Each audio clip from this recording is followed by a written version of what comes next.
This is my 1971 Squareback. That guy's vacuuming his yard again.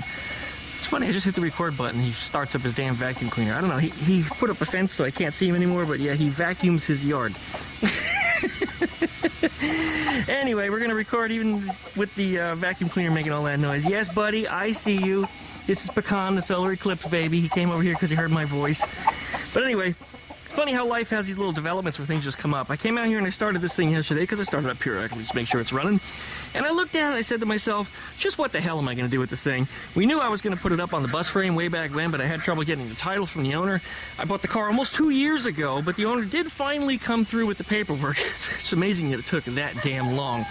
I know the history of who she is and what she's like, and she's apparently disowned a lot of her friends, so anyway, I don't need to talk too badly about somebody, because it's not what I do here, but I just happen to be another one of her victims. The paperwork did finally come through, so yesterday, after I started, which is the weirdest thing, I went inside, sat down on my computer, and I got a text message from Mary. And you guys might remember Mary is the one where Gregory the bus came from, which happens to be living in the shed right here. And Mary says, hey, I'm looking at a Beetle. You think I should buy a Beetle? Is this crazy? And I said, Mary, you're a wagon girl. She's got a Subaru wagon. And I said, you need a Squareback. And just jokingly, I said, how about this one? And she says, you know, I want to come look at it. I was like, whoa, wait a minute, what? My car. Anyway, she decided she did want to come look at it. As soon as she looked at it, she said it's what she wanted. So the good thing is, this car is going to stay in the family because she's another Volkswagen friend, and she's not very far from here. I mean, like a mile and a half that way. So we're going to do a little paperwork action to get the thing situated, because she needs something to drive right now while her Subaru is down, and a wagon is totally her thing.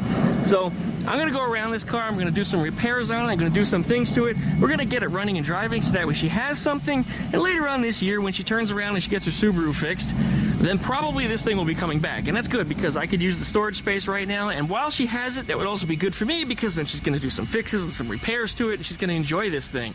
The car is actually going to get out and get used. I mean, the death sentence for a Volkswagen is to leave it sitting. And that's not what we want to do anymore. So anyways, you guys, like, comment, and subscribe. Don't forget to pluck the dingle bells to get updates every time I upload a video. Check out DuckmanCycles for all my different social media links. And we'll be back right after that intro.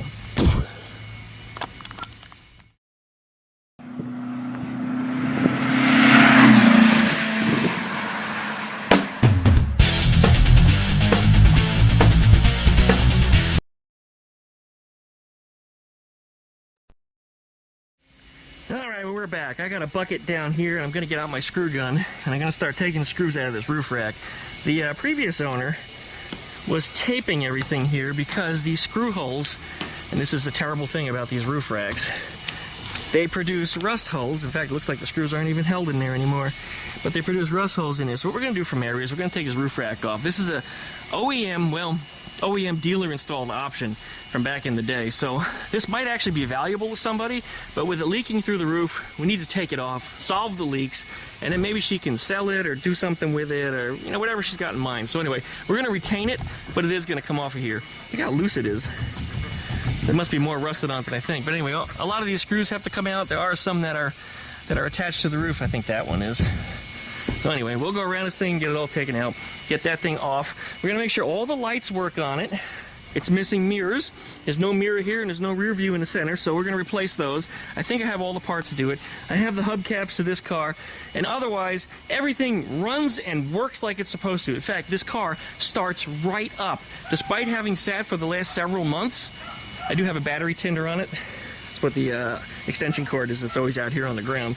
It does run to a battery tender in this thing, but it will start right up. You know what? Let me even demonstrate that. You guys are going to want to see that. This is funny. You know what? Here's something else I need to fix now I think about it. I need to replace the ignition switch because I broke the key off in it.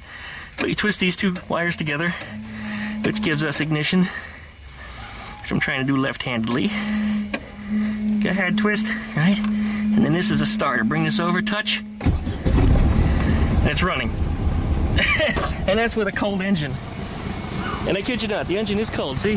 Grab the tailpipe. Okay? Now this thing is it's a runner.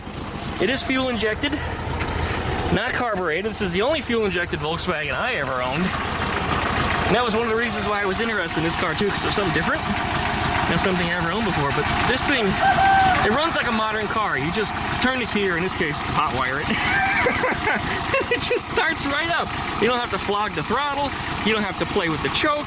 You don't have to, do all kinds of weird Volkswagen air-cooled starting rigmaroles to get this thing going. This one just runs. So that's good. She's going to be very, very happy with that. Oil is good in it. It has, I don't know, about a gallon of fuel in there. I'll pour another gallon or two on top of it to make sure she gets home. But, yeah, it's got a little rust around the edges in here and stuff, but she wasn't too concerned because she's a Volkswagen bus girl. I think she owns about 6 of them. Gregory was like number 7. Again, inside the shed there.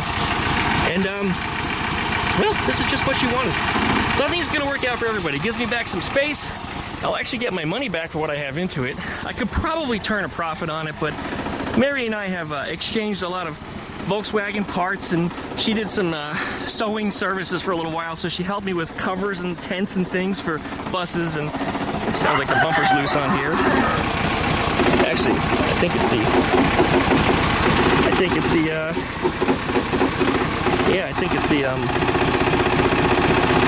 it's got to be the tow package. Let's do it. No, maybe it is the bumper. Anyway, we'll tighten up the bolts on that too and make sure it's right. But, yeah, like I said, it's a runner. Totally a runner, and this is how you stop it. I have another ignition switch around here somewhere, so we'll install that too. I just have to find it. That's always the big thing. Gotta find stuff. I got a lot of stuff that's just round out and about.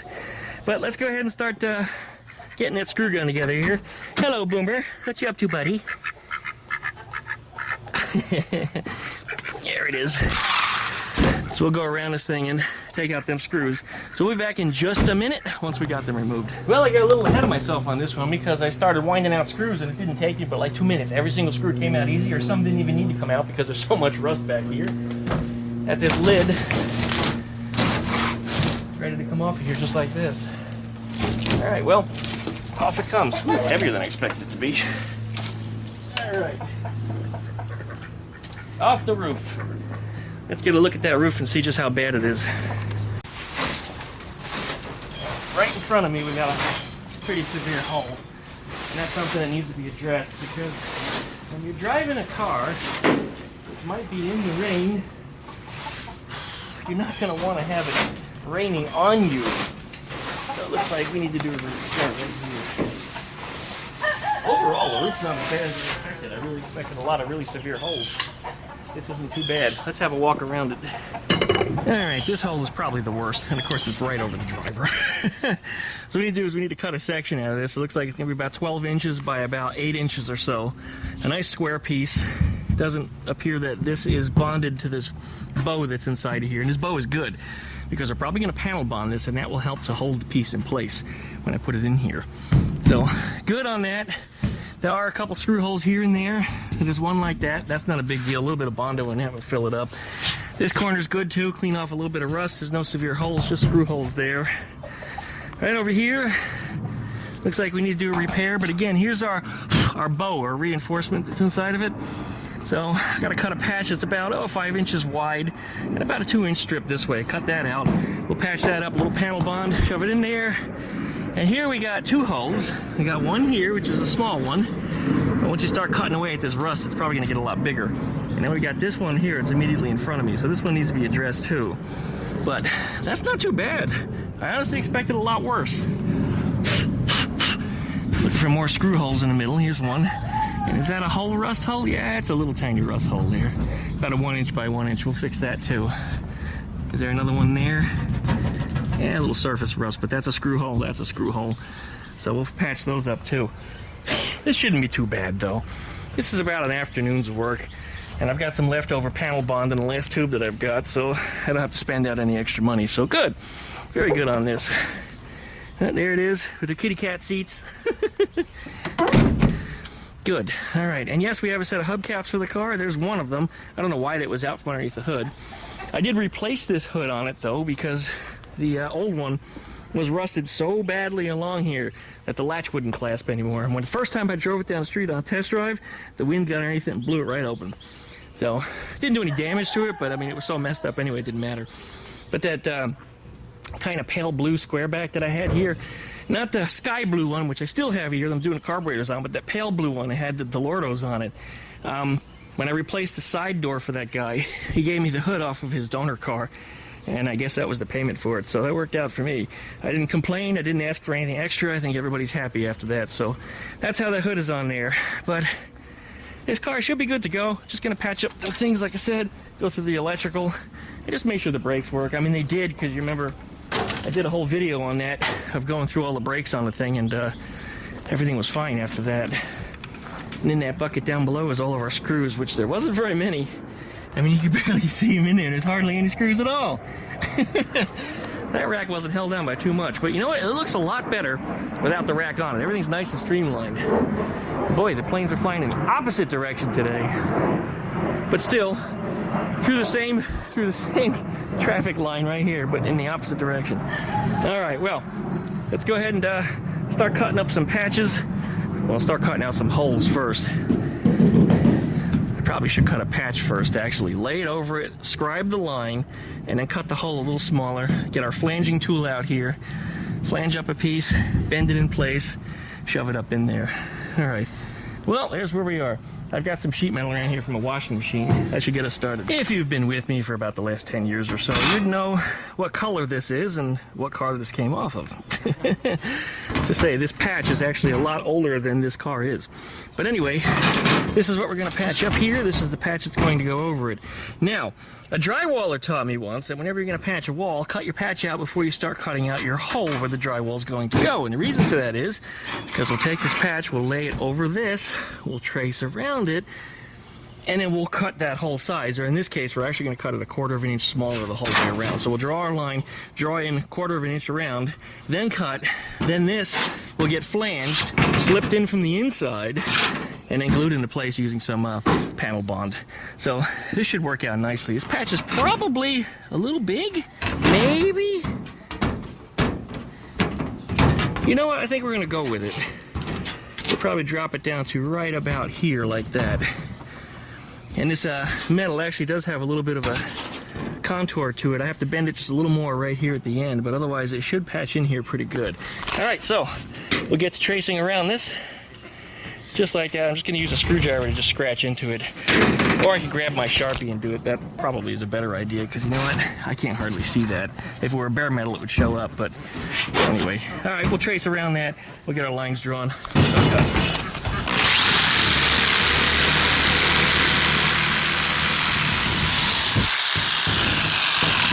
Alright, there's our cut. This is going to be the biggest hole that we're going to have to cut. I figured I'd start with the hardest one first. And here's the pieces that we removed from it. Here it is. You can see our shape of our holes in there. Decided to make this one panel instead of just making two smaller ones. Just made more sense to just shove a big piece in there just like that. I think that's the right way we had it. Yeah, it looks right. Yep, it matches up with my red lines there. Okay. Well, anyway, this is actually going to get slipped to the inside once we get the flanger out here. And you might ask, why am I doing it this way? You probably notice there's some headliner in here. I'm trying to minimize the destruction of the headliner while fixing this. I don't want to weld in here because guess why? You'll set the headliner on fire. You'll set the interior on fire. In order to do that, you'll have to completely disassemble the car. And if somebody's out there, they're probably going to say, well, just use your fiberglass blanket and just stretch it over the interior. It'll be just fine. No, it won't. Sparks still manage to make it through there, especially ones that fall straight down. If I was welding on something and I wanted to cover something next to it, then yeah, that probably would work just fine. But again, gravity will pull those sparks right through that thing. And yes, even a fiberglass blanket will burn with the hot sparks sitting directly on it rather than bouncing off of something that's, you know, vertical like a curtain. All right, well, get this thing flanged up. I'll do a little bit of paint removal around the edges here. And looks like I need to get the shop vac out, suck that out of there. And I think we'll be good to go to get this panel mounted and move on to the next one. All right, I haven't even flanged it yet. I just kind of shoved it in there, and it met its contour from that rib, that bow that runs through the ceiling here. So this, it's not quite flush because it's not flanged, like I said, but this is really nice. It's going to contour itself pretty good in here. I guess on the inside on that, I'll just slip a pencil or something in the top there to make sure it's tight. But a little bit of panel bond in there, and this will be a nice, very quick and easy repair. So it should come out real nice. Okay, let's go ahead and pull it out and get it flanged. 1 hour later. All right, here's our final test fit. See if I can do this with one hand. gonna try. You know, as I have all the edges cleared of paint because panel bond does not, well, it likes to stick to paint. It likes to stick to paint, but paint doesn't stick to metal as well as panel bond does. You want panel bond to be a metal to metal, or, well, panel bond in between two clean metal surfaces. Now, underneath the edge in here, I've already cleaned that up with the angle grinder, but this thing should go in here. Yeah, I think I got it. Okay, good. Here it is. There's our flanged edges, which appear to line up perfectly with where we're going. Now, it is sunk down, but that's okay, because what I'll do is I'll use this file that I was using to clean up the edges earlier, and I'll press it up underneath this bow that's in here, this center rib. See if I can get that in there. Try and do this one-handed. If I was doing two hands, it would already be in there. Anyway, that's going to push it out. That's kind of stupid the way I just did it. I'll do it with two hands, and then we'll come back and we'll see what it looks like. But that should push it right back out. I don't see why not. I might have to put a clamp or two on it, but the trouble is you can't really get a clamp in here because this is around the door. I did get one of my long ones though, so if I need to, then I can clamp something somewhere, and that should work. I'll just leave the door open tonight. Hopefully no cats or possums or raccoons or, well, rats make their home in here tonight. All right, well, that's where we're at. Let's pull this up into place and see what it looks like. One last fit. And as always, when I'm recording, somebody starts up a lawnmower, but that's just the way it goes. This was a panel bond repair that I had done a year ago, and it's still holding up. No rust is popping through or anything. Still needs a little more sanding, but I told him whenever it goes to your body, man, he's going to do your final paint. He'll do all the prepping of the surfaces, but running my hand along it, it's all nice and smooth. We use the flanging method exactly the same way. This here is my panel bond. It's a two-part epoxy. This is a panel bond gun that you can shoot it right out of. What we're going to do is we're going to put it onto a mixing surface, and we're going to mix it up manually rather than using one of the tips, because when you use the tips, you essentially throw it away, and any of the material that's inside of them gets wasted. So waste not, because the amount of material that's inside of there is probably exactly the amount that we need to do this surface here. So what we're going to do is we're just going to squeeze it out just like we do Bondo. We're going to mix it up with a squeegee, and then we're going to glue our edges together right along this flange here, shove this whole thing in, and we should have us a surface that's ready to be secured and left to sit overnight. Squeegee from the last time I did a little panel bond work, and I left it standing up against something, kind of like that. I forgot to clean it, and the next morning it's sitting in exactly the same angle that it was. Well, it doesn't stick too good to the plastic squeegee. That's good news. I could probably pick this clean. But this is our mixing surface. This is where we're going to stir it up on, and then, like I said, we'll just, all right, just like JB Weld, we'll stir this up until it's one solid color, so we give it a couple minutes of swirly time.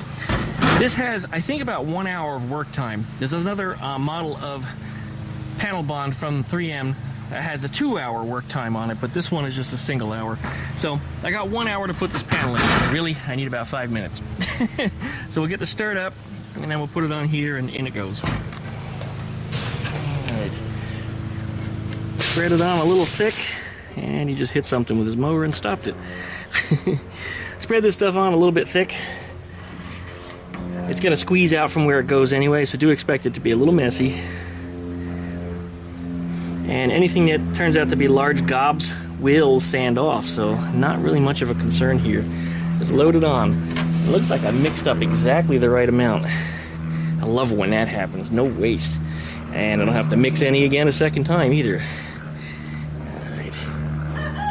That should just about get us. There we go. Alright, now we can stuff that panel in. This is the part where we make a mess. I have to shove this thing in here and try not to squeeze it out all over the damn place and get it all over the headliner at the same time. I think I cleared enough room around the edges for everything, but it should just slide right in there. Oh, damn, that's gonna be a good job. It's in. Chickens are fighting. Alright. In fact, when I push it up, panel bond is actually sticking to the surfaces. That's good. Okay, now we're going to get up inside there. I'm going to use this file. I'm going to use this screwdriver tip. Use this punch and a pencil, and we're going to shove this into the ribs. Try to push these two panels together. So that way there's none of this saggy shit in here. That's not going to do it. Alright. We are just going to take the little bit that's left here and smooth out these edges. The less filler will be necessary because guess why? This stuff actually becomes the filler, and you can see how flush our edges are here. We actually did a pretty good job. Thanks you guys for your help. Yes. Alright. Looks like we're a little low right here. Just a little low. I'll get in there and I'll shove in another screwdriver or something on the inside on that bow, and it should be good to go. Looks like green. No, that's about even. I don't want to touch it anymore. But a little light sand on this, and then just a skim of some Bondo or something over it. I mean, it won't need very much at all. This is going to come out real nice. We'll come back to this one in the morning, so we're going to leave this to sit overnight. So we'll see you guys tomorrow. All right. Here's our patches. I got all the holes where all the screws are in. Everything's all patched up. I ran around it with a little bit of my favorite cat piss. Cleaned up some of the rust that was showing there to try to get as much of it as possible, especially the bleeding marks where it was running down the side of the car. We no longer have those issues. Cleaned up all underneath here. It was all bleeding. That's all cleaned up. I hit these spots where it looked like rust, although I think that's actually other paint that's showing through. No more rust spots on the roof though, because the acid did a really good job of neutralizing them. Ran along here, treated all this with acid. Yeah, I know that's a hole, but still it's gonna stop rusting because it's been treated now. This was rusty. Look at that. Almost completely cleared it out. And yes, you hear a Volkswagen out front because Rob's here. Treated a little bit of this. Looks like I'll sand it a little more. Treat it again. But I'm going to come back to this after all this hardens up. Do a quick sand on it, a little light filler, and then we'll prime and paint it up real quick just to get it sealed up so it's good. We don't want the roof rusting, or dripping, I should say, on the driver, of course, when that's where this was directly over the driver. All right, but we'll let it sit till tomorrow, and we'll come back and get this thing finished up. Right, Mr. Boom? Right, buddy? You're doing a lot of talking, yeah. You were biting my ankles while I was shooting this video. I felt it. It hurt. You're quite a jerk sometimes. Yes, you are. The following day. Last night before I turned in, after I shut the camera down, I went over the whole car with a wire brush and acid and treated all the rusty spots, which is why you hardly see any red spots anymore, except for the few that I missed. There are a couple that I missed. I even hit the chrome bumper. Yeah, this is what the acid treatment does to the chrome. Look at that. Because that's what it looked like at first, and that's what it looks like after. So the rain did a good number of rinsing most of it off. It needs a good bath after this, of course. There's still a few spots, like I said, I need to hit. So, nonetheless, the car looks completely different because all the rust bleeding that was running down the side of the car has pretty much all disappeared. In addition to that, all of our panels on the roof are nice and solid now, so we're good to go on that. You notice there was a little dust came off of it. That's because I started sanding down some of this. I'm going to hit it with a wet sponge in just a moment and get all the dust off of it. And I want to hit it with a little more acid, and I want to get some paint on it again because it's going to rain like hell again tonight. And I don't want anything flash rusting where I sanded. You see there's a little bit of bare exposed metal, so that's going to be a big no-no. But anyway, this is looking pretty good. We'll see how much I can get done before it starts raining, of course. And here's another patch I did. Here's all the little holes that were patched from the screws. There's the rusty holes over here, and I found a rusty spot in here. I just sanded that out too, but I'm going to treat that with some acid also, just the same. Yes, buddy, I know you're there. There he is, Mr. Pecan, the solar eclipse baby. What a douchebag, just like his father and his grandfather. Anyway, we'll go over this real quick. Really not going to put too much time into it, because again, it's going to rain tonight, so I just need to get it coated so no flash rusting. So let's wipe the thing down, get a little acid on there, and move on with our lives. Have ourselves a bite to eat, and then we'll come back out here, and hopefully we have enough to finish up the video. Just want to see you guys. Just want you guys to see where we leave off at. Yes. There we go. Hey, chickens, look. Mama and son right there. We got that roof coated up with some rust inhibitive primer on there. Just enough to stop the rain, which is about to come down. It just started to get dark out here. From eating up any of the new work, any of the bare metal that I exposed. So just put a quick coat over the whole thing. I should get it going. It's nice and dry. I actually applied it with a roller.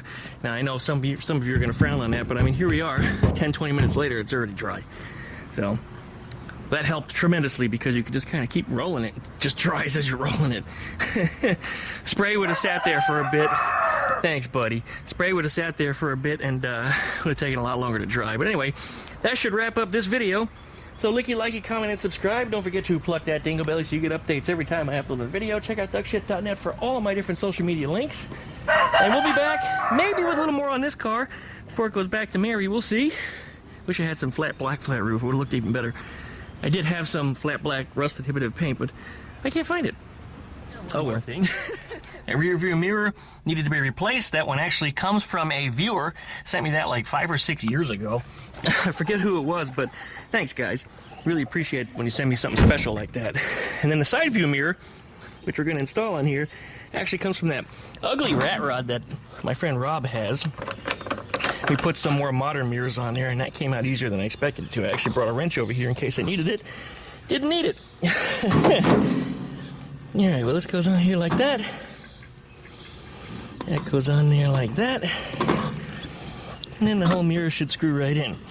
This is a beetle mirror. And you can tell because it's got the long arm on it. Type 3 mirrors usually have a little short arm on it. But still works. Serviceable. Alright. There it is. And we'll lock down that nut right there with this wrench, if I can get in there. Alright, I'm going to need 2 hands. Anyways, thanks for watching, guys. Hey, you shut up. Look at him over there screaming. What are you doing, Pecan, huh? What? I wonder if he'll let me pet him on camera.